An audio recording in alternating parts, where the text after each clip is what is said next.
Hello বন্ধুরা, কেমন আছো সবাই? আমি প্রতিমা ঘরকন্নাতে তোমাদের জন্য আজকে নতুন একটা রেসিপি নিয়ে চলে এলাম। আজকে আমি বানাচ্ছি হান্ডি মাটন কারি। প্রথমে খাসির মাংসটা ভালো করে ধুয়ে জল ঝাড়িয়ে নিয়েছি।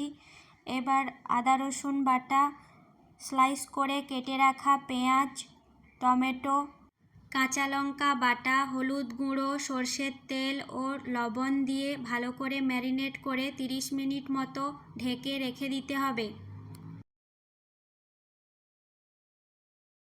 আজকে এই হান্ডি মাটনের রেসিপিটা আমার হাজব্যান্ড তোমাদেরকে বানিয়ে দেখাবে।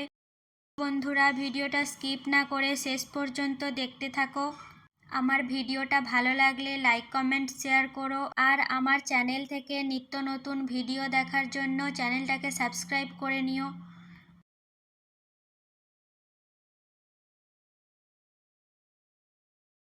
মাংসটা ম্যারিনেট করা হয়ে গেছে। এবার ঢাকা দিয়ে 30 মিনিট মতো রেখে দিচ্ছি। বাঙালির চিকেন হোক বা মাটন, আলু ছাড়া অসম্পূর্ণ। আমরাও আজকে মাটন কারিতে আলু দেব, তাই আলুটাকে ভেজে নিচ্ছি।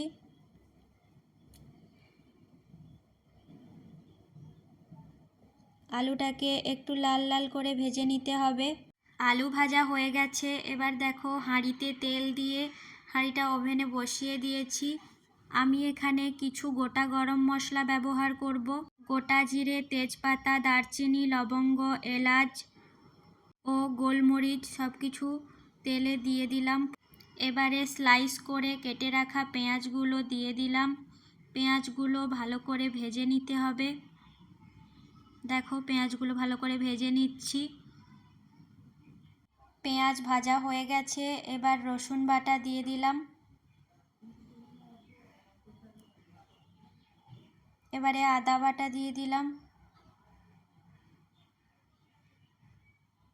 মশলাটাকে ভালো করে কষাতে হবে।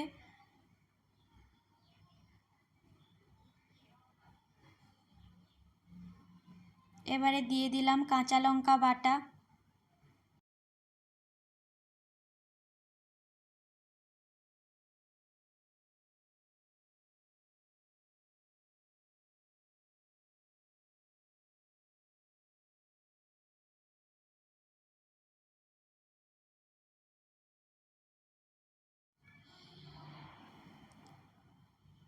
এবারে কেটে রাখা টমেটোগুলো দিয়ে মশলাটাকে ভালো করে কষিয়ে নেব। এবারে কিছু গুঁড়ো মশলা দিয়ে দিচ্ছি। দেখো, হলুদ গুঁড়ো, লঙ্কা গুঁড়ো,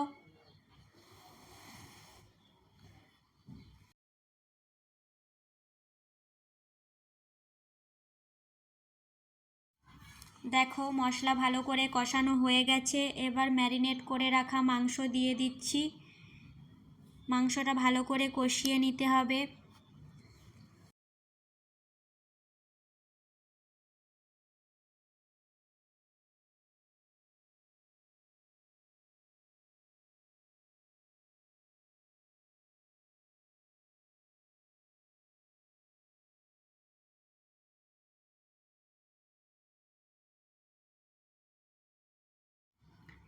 এবারে দিয়ে দিলাম পরিমাণ মতো লবণ,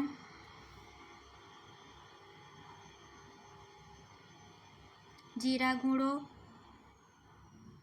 গরম মশলা গুঁড়ো। মাংসটা ভালো করে কষিয়ে নিয়েছি। এবারে ভেজে রাখা আলুগুলো দিয়ে একটু নাড়াচাড়া করে নিলাম।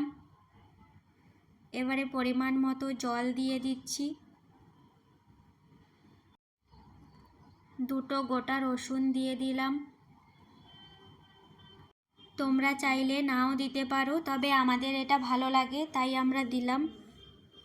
এই রান্নাটা পুরোটাই যেহেতু হাঁড়ির মধ্যে করা হয়, তাই এটাতে জল খুবই সামান্য পরিমাণে দিতে হয়।